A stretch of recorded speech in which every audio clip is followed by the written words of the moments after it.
Sir 3 लोग ने फांसी लगाई, क्या मामला है? आज तेंदुखेड़ा में ये सुबह हमारे पास सूचना आई है कि एक वार्ड नंबर 1 में मनीष केवट और उसकी वाइफ माही केवट, दोनों की उम्र करीब 24-25 साल है और एक बच्ची लगभग 18-19 माह की, इसमें हैंगिंग का केस सामने आया है। प्राइमा फेसी अभी कोई मृत्यु का स्पष्ट कारण समझ में नहीं आ रहा है। तीनों बॉडीज़ को हमने पोस्टमार्टम के लिए भेज दिया है। प्रयास ये रहेगा कि पैनल से इसका एक पीएम करवा लिया जाए ताकि स्पष्ट ओपिनियन मिल जाए कि कारण क्या है मृत्यु के, और अगर आत्महत्या अगर हुई है तो उसमें क्या पीछे वजहें रह सकती हैं, उस पर भी विचार किया जाएगा। मेरी थाना प्रभारी से भी इस संबंध में बात हो रही है। एक बार परिवार के सभी लोगों के बयान हो जाएं, आसपास के पड़ोसियों के बयान हो जाएं, जिस प्रकार से चीज़ें क्लियर होती हैं उस प्रकार से फिर आगे हम वैधानिक कार्रवाई करेंगे। सर दीवार पे कुछ लिखा पाया गया?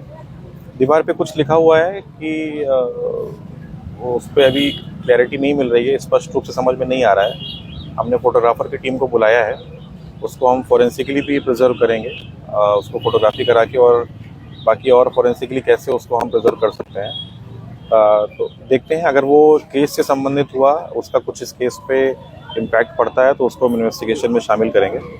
बाकी और भी अन्य पहलुओं से हम जांच शुरू कर रहे हैं इसके, जैसे जैसे चीज़ें सामने आएंगी उनको हम एविडेंस के रूप में शामिल कर दे जाएंगे। सर, जो सूत्रधार है उनका कहना है कि जो मनीष केवट है उसने पूर्व में मकान लिया था और कहीं ना कहीं उसका कर्ज चुकाने की वजह से उसने इतना बड़ा कदम उठाया उसका परिवार। हाँ, मेरे लिए अभी इन्वेस्टिगेशन होने के बाद बोलना ज़रा बेहतर होगा।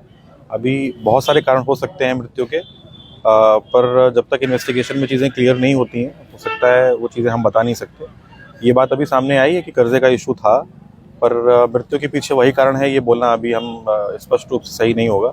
तो पहले अभी हम मर्ग पंजीबद्ध करके जांच शुरू करेंगे, तो जैसे लोगों के बयान और बाकी चीज़ें सामने आएंगी हम उस प्रकार से ही कार्रवाई करेंगे। शवों को निकालने में काफ़ी मशक्कत करनी पड़ी पुलिस वालों को। हाँ, परिवार के लोग वहाँ उपस्थित थे, तो जायज़ है कि संवेदनाएं व्यक्त करने का तरीका लोगों को होता है, और ये दुखद घटना है। एक परिवार के तीनों सदस्यों की डेथ हुई है, तो नो डाउट कि इस समय पे ऐसे इमोशंस लोगों के बाहर आ जाते हैं। तो हमारा प्रयास यही रहता है कि हम लोगों को उनका साथ दें इस तरह के मौके पर।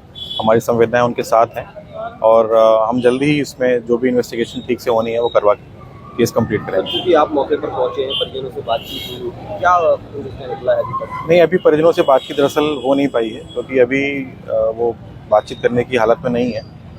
एक बार वो थोड़ा सा संयम के उसमें आ जाएं, स्टेज पर आ जाएं, बात करने की स्थिति में आ जाएं, तो ज़रूर बात करेंगे और पूरी चर्चा करेंगे और परिवार के बारे में बात करेंगे, और प्रयास ये रहेगा कि जल्दी से जल्दी इसको हम केस को कंप्लीट करें।